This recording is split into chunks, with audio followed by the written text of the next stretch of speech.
Pak Lasimu.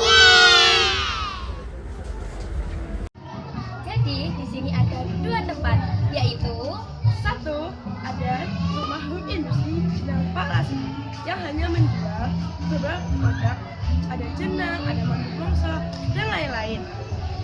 dan yang kedua ada di sini di Tegal Gule by Pak Lasimun. Di sini ada beberapa spot untuk foto, tempat makan, dan tempat bermain anak. Mari kita menjelajah di sini. Ayo! Kalau boleh tahu, bagaimana sejarah singkat berdirinya jenang Pak Lasimun ini? Oh ya, terima kasih. Sebelumnya perkenalkan nama saya dulu, Pak Suryadi. Saya itu generasi ketiga. Dari namanya jenang itu tokonya ibaratnya UD Sarimurni. Jadi tokonya itu UD Sarimurni. Memproduksi 5 item.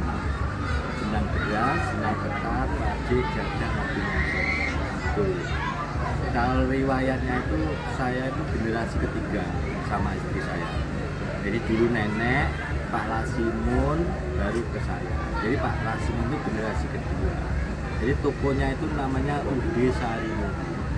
Yang terkenal namanya yang Pak Lasimun karena dulu kan rumahnya sini yang dinikmati dari generasi kedua itu, dari generasi pertama kedua itu Pak Lasimun. Itu riwayatnya. Selanjutnya, tradisi atau budaya apa yang masih dilestarikan di jenang Pak Lasimun? Jenang Pak Lasimun itu memproduksi jenang itu yang kita pertahankan apa ya? Ciri khas tradisional, mulai dari bahannya kita bahan alami, cara mengaduknya masih manual, pembakarannya tidak pakai kayu dan tidak memakai rasa-rasa apapun. Jadi orisinal jenang Jawa. Selanjutnya, bagaimana cara jenang Pak Lasimun melestarikan dan mengenalkan jenang di era modern dan di kalangan anak muda zaman ini? Ya, kalau jenang itu kita ya tidak cara mempertahankannya, kita ya khasnya rasanya. Jadi kita itu tetap yang orisinal. Yang pertama untuk kaula muda kita perkenalkan. Nah, karena di Jawa itu biasanya khasnya kalau ada hajatan, sunatan, apa itu kan pasti ada jenangnya, ada wajibnya, untuk hantaran itu ada jadahnya. Itu kita tetap pertahankan, kita uri-uri. Ya. Kita cara memperkenalkan yaitu dengan wadahnya jenang itu kita memakai generasi yang sekarang itu bisa dibuka yang nanti IG-nya jenang Pak Lasimun itu tempat-tempatnya itu bagus-bagus, tapi isinya itu tetap jenang masih tradisional. Terus, sikap apa yang diharapkan dari pengunjung jenang Pak Lasimun? Ya kita karena masakan kita jadul, jadi paling tidak kita perkenalkan bahwa sejak dulu itu jenang ada.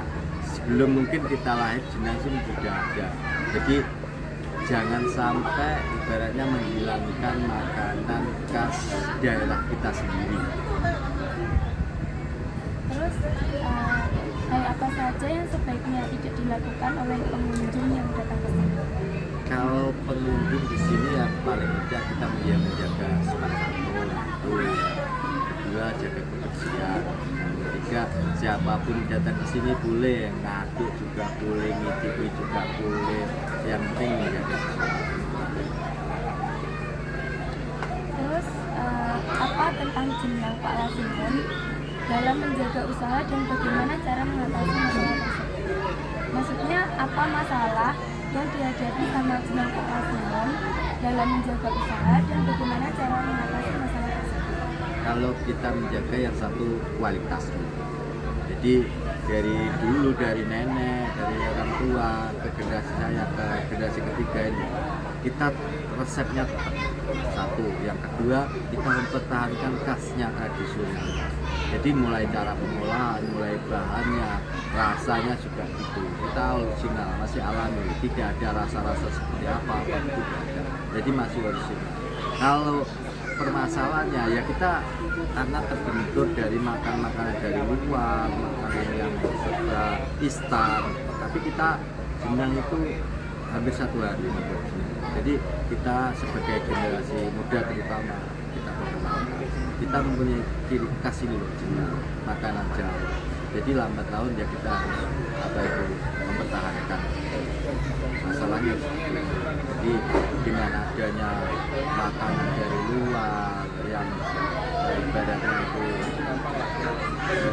yang jadul-jadul jadi tergusur dengan yang lagi hit-hit gitu. Tapi kita tidak menghilangkan khas Jawa, khas tradisional. Itu malah dicari orang luar. Jadi sebagai generasi jangan sampai kita menghilangkan makanan khasnya yang dicari orang dari luar. Terus kalau untuk ketahanan jenangnya berapa? Ya, karena jenang itu berbahan dari kelapa dan apa itu kita tidak dan